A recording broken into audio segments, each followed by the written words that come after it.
Ei pessoal, sejam bem-vindos a mais um vídeo. Domingo é Dia dos Pais e assim como eu fiz com a minha mãe no Dia das Mães, eu estava esperando esse momento para convidar o meu pai. Eu sei que todo mundo sempre pede para fazer vídeo com ele, eu estava esperando esse momento, então... Eu tô nervoso. Tá nada. Hoje nós vamos estar respondendo algumas perguntas... Nós não, ele vai estar respondendo algumas perguntas sobre paternidade, então vem comigo.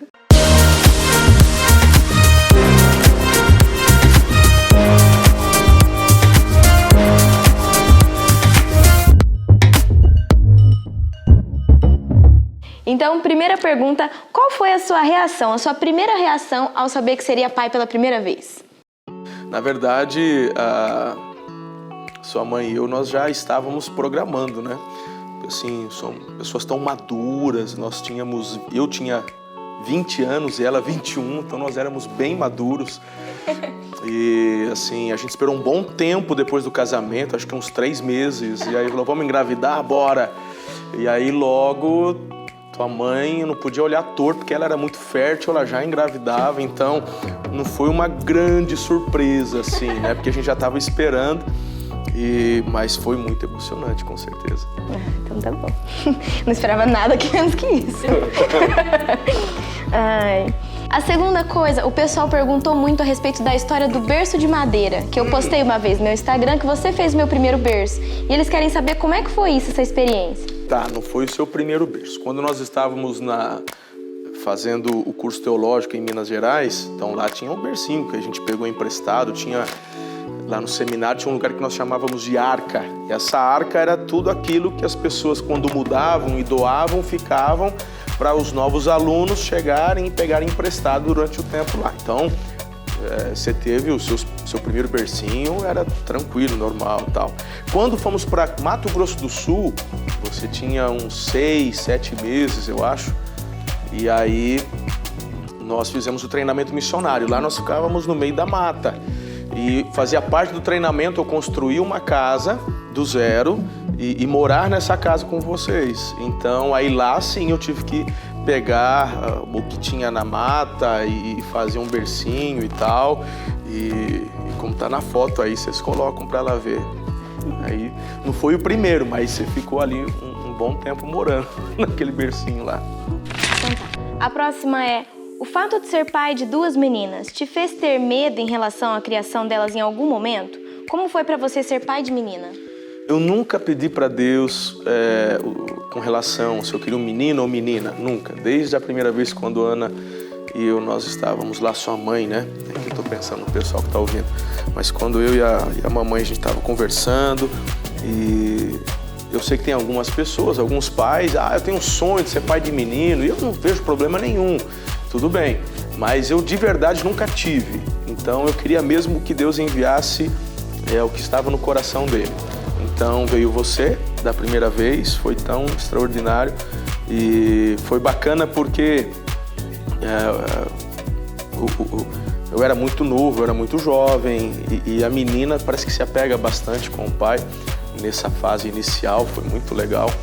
E quando nós conversamos de engravidar pela segunda vez, e muita gente falava, vamos fazer um casalzinho, vai vir o Marcelinho agora. E eu, de novo, não tinha no coração nenhuma preferência. Mas lá no fundo, eu acho que eu queria uma outra menina, porque foi tão gostoso a experiência contigo. E aí Deus abençoou e mandou a Letícia. Eu sou um anjo. Tá. A quarta pergunta. Se pudesse voltar no tempo, você mudaria algo na criação delas?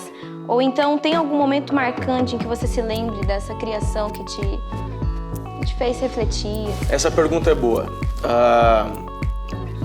Eu acho que todo pai, se ele fizer uma boa análise e uma autocrítica, sem dúvidas, ele vai enxergar questões na sua vida que ele faria diferente.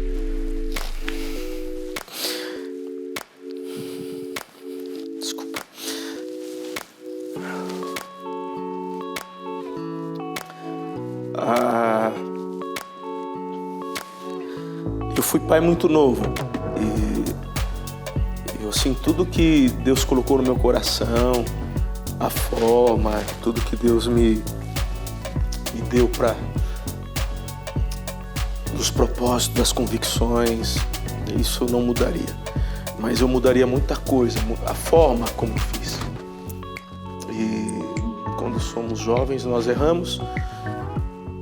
E, claro, a gente aprende com erros dos outros. Eu observei os pontos fortes do meu pai e observei os erros que meu pai cometeu. E quando você vai ali pro vamos ver, a gente fala, não, isso aqui eu vou fazer diferente, e daqui a pouco a gente se vê muitas vezes cometendo os mesmos erros e, de fato, a gente teria muitas coisas que, reavaliando, faria diferente, sem dúvida. Poderia ser mais paciente, poderia ser mais amoroso. Eu sou meio assim, eu costumo brincar que sou meio Shrek, assim, né? Então, mas tem algumas coisas que eu faria diferente na forma. Mas eu tenho uma convicção que tudo que eu fiz foi baseado num amor extraordinário que eu tenho por você e por sua irmã. Mas muitas coisas assim eu já até pedi perdão para você e já pedi perdão também para Letícia. Mas Deus, na sua graça e na sua misericórdia, né, usou todas estas coisas para o nosso crescimento, e a gente sabe que ainda vamos crescer mais e viver o melhor de Deus ainda cada vez mais. Ok, quinta pergunta ia ser muito boa. O que a Karen faz que mais te irrita? Ai, que bom, uma pergunta para... Ótimo. A Karen me irrita. Não, a Karen é uma benção, mas assim... Ela me irrita. Ela me irrita quando eu tenho que chamar a atenção dela e ela tenta ficar argumentando, ela é muito argumentativa. Então, eu falei assim, fica quieta, cala a boca. Fala, pede perdão, fala, errei, foi mal, só. Não, mas ela tenta argumentar o que não tem argumentação. Isso me deixa... Ou quando eu passo alguma coisa para ela fazer, tipo, lá em casa, ela é uma filha extraordinária, ela tira boas notas, ela é obediente, mas o quarto dela, agora melhorou, já tem uns meses, vou falar. E aí eu chego no quarto, falo, que quarto é esse? Eu vou arrumar. Falei, então tá bom.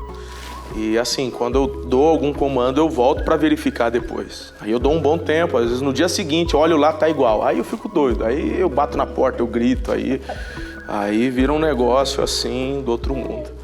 Mas isso aí me irrita na Karen, mas infinitamente mais o que ela me dá de alegria do que o que ela me irrita.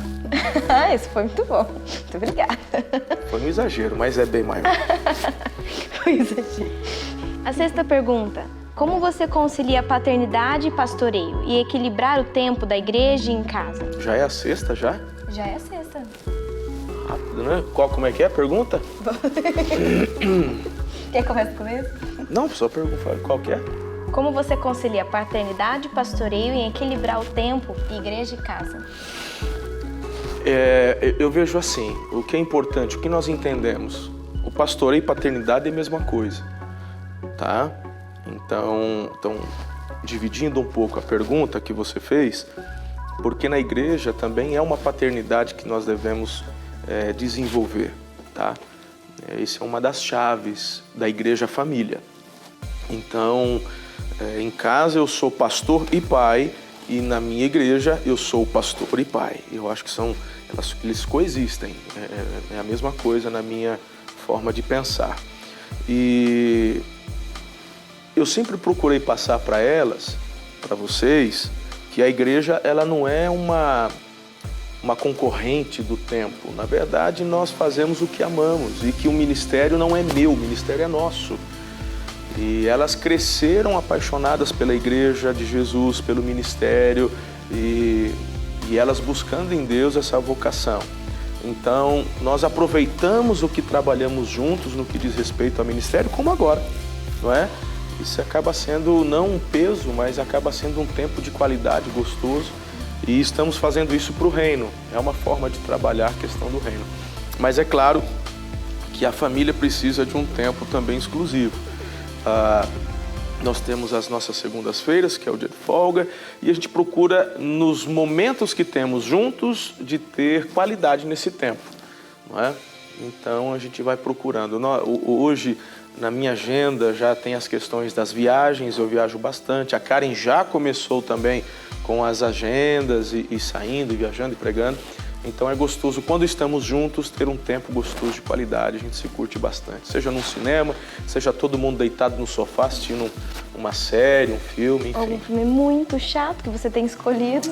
Eu sou fera para escolher filme. Seu gosto é péssimo. Eu sou extraordinário para escolher filme. Faroeste. É o melhor que tem. Isso é muito bom.